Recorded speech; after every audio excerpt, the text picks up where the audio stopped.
రాష్ట్రాల్లో ఇప్పుడు మిల్లర్ల ఇష్టరాజ్యం కొనసాగుతోంది. వాళ్ళు ఆడిందాట పాడింది పాటగా వ్యాపారం సాగుతోంది.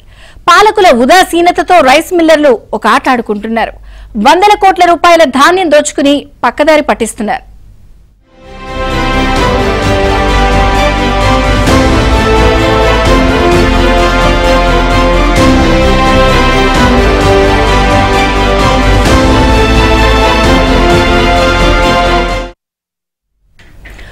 ఉమ్మడి ఆదిలాబాద్ జిల్లాలో రైస్ మిల్లర్లు సర్కారు ఖజానాకు భారీ చిల్లు పొడిచారు.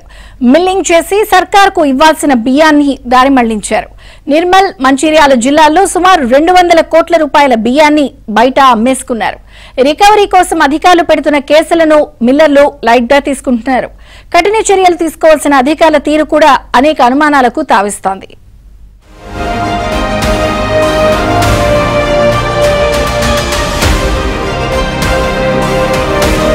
ప్రభుత్వం కొనుగోలు కేంద్రాల ద్వారా రైతుల నుంచి సేకరించిన వరి ధాన్యాన్ని సీఎంఆర్ కోసం రైసు మిల్లర్లకు అప్పగిస్తోంది. ఆ ధాన్యాన్ని మిల్లింగ్ చేసి క్వింటాలకు 67 కిలోల బియ్యాన్ని కింద ప్రభుత్వానికి ఇవ్వాల్సి ఉంటుంది. గత సర్కార్ రైసు మిల్లర్ల నుంచి ఎలాంటి సెక్యూరిటీ డిపాజిట్లు తీసుకోకుండానే కోట్ల రూపాయల విలువైన ధాన్యాన్ని అప్పగించింది.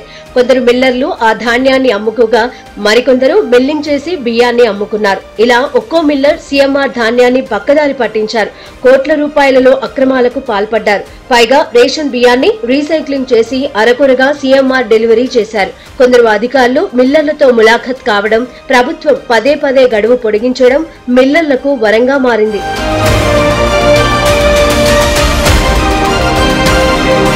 మంచిర్యాల జిల్లాలో మొత్తం 52 రైసు మిల్లులు ఉన్నాయి. వీటిలో ఇటీవలే సివిల్ సప్లై అధికారులు విస్తృత తనిఖీలు నిర్వహించారు. అధికారుల తనిఖీలలో 39 మంది రైసు మిల్లర్లు సీఎంఆర్ ధాన్యం ప్రభుత్వానికి అప్పగించకుండా దొడ్డిదారిన ఇతర రాష్ట్రాలకు తరలించి అమ్ముకున్నట్లు తేలింది. ఇలాంటి రైసు మిల్లులను అధికారులు డీఫాల్ట్ లిస్టులో చేర్చారు. జిల్లాలోని 9 మిల్లుల్లో 82.41 కోట్ల రూపాయల విలువైన ధాన్యం మాయమైనట్లు అధికారులు గుర్తించారు. బకాయిలు ఎక్కువగా ఉన్న 8 మిల్లులపై ఆర్ఆర్ యాక్ట్ కింద కేసులు నమోదు చేయగా వాటిలో 2 మిల్లులపై క్రిమినల్ కేసులు కూడా నమోదు చేశారు. బెల్లంపల్లికి చెందిన రమేష్ అనే మిల్లు యజమానిని ఏకంగా 17 కోట్లు బకాయిలు ఉండటంతో అతన్ని జైలుకు పంపారు. మిగతా వాళ్ల విషయంలో మాత్రం మేనమేషాలు లెక్కించడం విమర్శలకు తావిస్తోంది.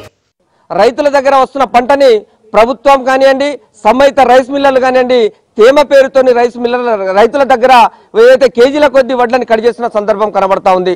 మేమంటున్నాం, ఇప్పటికే పాత రైస్ మిల్లర్లకు ఇచ్చిన వడ్లు ఉన్నాయో ఆ వడ్లని రీసైక్లింగ్ పేరుతోని సీఎంఆర్ పేరుతోని ప్రభుత్వానికి అప్పచెప్పాల్సిన బియ్యాన్ని ఏదైతుందో ఇప్పటి వరకు అనేక రైస్ మిల్లర్లు అప్పచెప్పలే. దాదాపు దాని వ్యాయామం 2,000 కోట్లకు పైచిలుక దానికి డబ్బులు లాభం ఉంటుంది.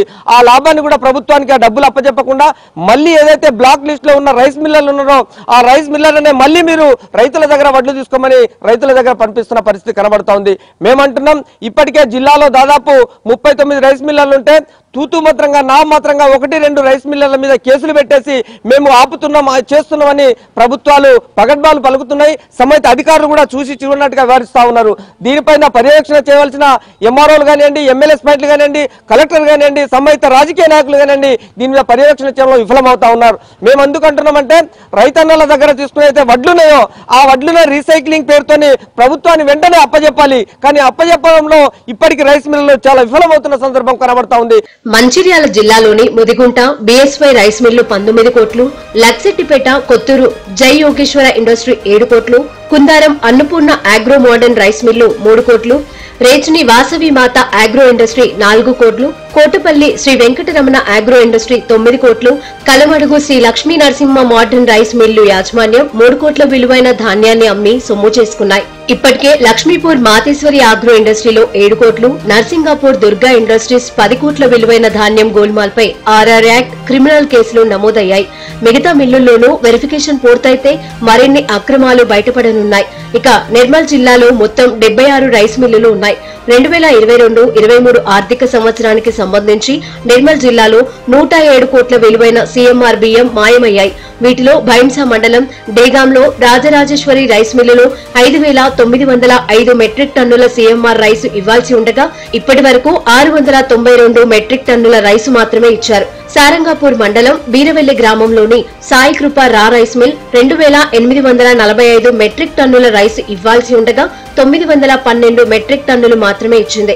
ఇదే మండలంలోని Chincholi Annapurna agro industries 888 metric టన్నుల బియ్యం ఇవ్వాల్సి ఉండగా కేవలం 57 మెట్రిక్ టన్నులు మాత్రమే ఇచ్చింది. బాసర మండలంలోని అక్షర రైస్ మిల్ 6388 మెట్రిక్ టన్నులకు గాను కేవలం 28 మెట్రిక్ టన్నులు మాత్రమే ఇచ్చింది. ఇక లోకేశ్వరం మండలం జోహాపూర్ గ్రామంలో ఉన్న రాజరాజేశ్వర రా రైస్ మిల్ 1672 మెట్రిక్ టన్నుల రైసు ఇవ్వాల్సి ఉండగా 858 టన్నుల రైసు మాత్రమే ఇచ్చింది. ఇదే మండలం ధర్మోర గ్రామానికి చెందిన వెంకటేశ్వర రా రైస్ మిల్ 1239 మెట్రిక్ టన్నుల రైసుకు గాను ఇప్పటి వరకు 314 మెట్రిక్ టన్నుల రైసు మాత్రమే ఇచ్చారు. ముతోల్ మండలం చింతకుంటలోని జయశ్రీత ఇండస్ట్రీస్ రా రైస్ మిల్ 2812 మెట్రిక్ టన్నుల సిఎంఆర్ రైసు ఇవ్వాలి. అలాగే రబీ సీజన్ కు సంబంధించి 448 మెట్రిక్ టన్నుల సిఎంఆర్ రైసు ఇవ్వాలి. ఇప్పటి వరకు 1258 మెట్రిక్ టన్నులు మాత్రమే ఇచ్చారు. ఇలా 100 కోట్లకు పైగా విలువైన బియ్యాన్ని మిల్లర్లు అమ్మేసుకుని సొమ్ము చేసుకున్నారు. ఆయా మిల్లులను డిఫాల్ట్ జాబితాలో చేర్చినా యాజమాన్యాలకు చలనం రావడం లేదు.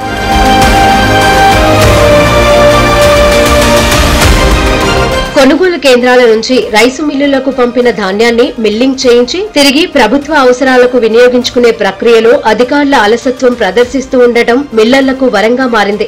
మిల్లుల్లో నిల్వ ఉన్న ప్రభుత్వ ధాన్యాన్ని అధికారులు క్షేత్రస్థాయికి వెళ్లి ఎప్పటికప్పుడు పరిశీలించాల్సి ఉన్నది. కానీ రైసు మిల్లర్ అసోసియేషన్ నేతల ఒత్తిళ్లకు తలొగ్గి అధికారులు మిన్నకుంటున్నారనే విమర్శలు ఉన్నాయి. కొందరు అధికారులు మిల్లర్లు ఇచ్చే తాయిలాలకు లొంగి చూసి చూడనట్లు వ్యవహరిస్తున్నారనే ఆరోపణలు ఉన్నాయి. డిఫాల్ట్ కింద కేసులు నమోదైన రైసు మిల్లర్లు మళ్లీ సీఎంఆర్ రైసు కోసం అధికారులపై ఒత్తిడి పెంచుతున్నారు. ఈ ప్రభుత్వం డిఫాల్ట్ రైసు మిల్లులపై కఠినంగా వ్యవహరిస్తున్న నేపథ్యంలో అధికార పార్టీకి చెందిన కొందరు నేతల సహకారంతో ప్రభుత్వంపై ఒత్తిడి తెచ్చి మళ్లీ దగా చేసేందుకు ప్రయత్నాలు చేస్తున్నట్లు ఆరోపణలు వ్యక్తమవుతున్నాయి. ఈ రోజు ఆ ప్రభుత్వం ఇచ్చినటువంటి ఆ వడ్లను రైసు మిల్లర్లు ఆ వడ్లను రారైస్గా చేస్తూ ప్రైవేటు వ్యాపారులకు అమ్మినారు తప్ప ప్రభుత్వానికి అప్పచెప్పలే ఇంతవరకు. మంచిర్యాల జిల్లాలో చూసుకున్నట్టయితే ఒక 10 నుంచి 12 రైసు మిల్లు ఈరోజు వేల కోట్ల రూపాయలు ఈరోజు ప్రభుత్వానికి బియ్యాన్ని చెల్లించాల్సి ఉంది. కానీ ఈరోజు ఏ రైసు మిల్లు కూడా కలెక్టర్ ఆదేశాలను కానీ సివిల్ సప్లై శాఖ ఆదేశాలను కానీ బేఖతారు చేస్తారు, లైట్ తీసుకుంటారు. వాళ్ళు ఇస్తూనే ఉంటారు నోటీసులు, మేము చేసేది ఎత్తనే ఉన్నట్టున్నది. ఇకనైనా ఈ మంచిర్యాల జిల్లా కలెక్టర్ గారు కానీ సివిల్ సప్లై అధికారులు కానీ వీరు కఠిన దృష్టి పెడితేనే ఈ యొక్క ప్రభుత్వ సొమ్ము అనేది రికవర్ అవుతుంది. లేదంటే ఒక్క రూపాయి కూడా రికవరీ కాదు. ఆల్రెడీ అమ్మేసిరు, ఏ మిల్లులో కూడా స్టాక్ లేదు. బియ్యం చేసేసిరు, బియ్యం మహారాష్ట్రకు ఛత్తీస్గఢ్కి అమ్మేసిరు. ఈరోజు రైసు మిల్లర్లు కొందరు అధికారులతో కూడా కుమ్మక్కై ఈ వ్యాపారం కొనసాగిస్తున్నారు. మరి మిల్లర్ల మీద చర్యలు అధికారులు ఎందుకు చూసిస్తున్నట్టుగా ఉంటున్నారు? మరి వాళ్ళకేమైనా ముడుతున్నాయా, వాళ్ళకేమైనా వాటాలు ఉన్నాయా అని అనుమానపడాల్సిన పరిస్థితి ఏర్పడుతుంది. మరి ఎందుకు వాళ్ళ మీద ఆర్ఆర్ చట్టం మీద ఎందుకు పెట్టట్లేదు? మన రాష్ట్ర వ్యాప్తంగా కానివ్వండి, నిర్మల్ మరియు మంచిర్యాల జిల్లాలో అనేక మిల్లర్లు ఇదే పని చేస్తూ ఉన్నారు. అంటే అటు యాసంగిలో కానివ్వండి, వర్షాకాలంలో కానివ్వండి వచ్చిన ధాన్యంలో ప్రభుత్వంకి తిరిగి ఇవ్వాల్సిన ప్రక్రియలో 60% 40% మాత్రమే తిరిగి ఇచ్చారు. మిగతా అయితే ఏమైనా మిల్లులలో ఉన్నదా అంటే అది కూడా మొత్తం వేసి ఇప్పుడు చూస్తే మిల్లులలో ఎలాంటి ధాన్యాలు లేవు. మరి ఆ ధాన్యాలన్నీ ఎక్కడికి పోయినాయి? మరి ఎవరు అమ్ముకున్నారు? దాని మీద చర్యలు ఎందుకు చేపట్టట్లేదు? అంటే ఎవరైతే ఈ మిల్లర్ల యాజమాన్యాల ఒత్తిడికి లోనై చేయలేకపోతున్నారా? మరి ఇతరుల కారణాలు ఏమైనా ఉన్నాయా? మరి తెలియాల్సిన అవసరం ఉంది ఎంతైనా. మరీ దారుణం ఏమిటంటే సివిల్ సప్లై కేసులను మిల్లర్లు లైట్ గా తీసుకున్నారు. అందుకే కోట్లు విలువ చేసే ధాన్యాన్ని ఇతర రాష్ట్రాలకు తరలించారు. తద్వారా వచ్చిన డబ్బును సొంతానికి వాడుకుని దర్జాగా కాలం వెల్లదిస్తున్నారు. సీఎంఆర్ ధాన్యంపై దృష్టి సారించాల్సిన అధికారుల తీరుపై అనేక ఆరోపణలు వినిపిస్తున్నాయి.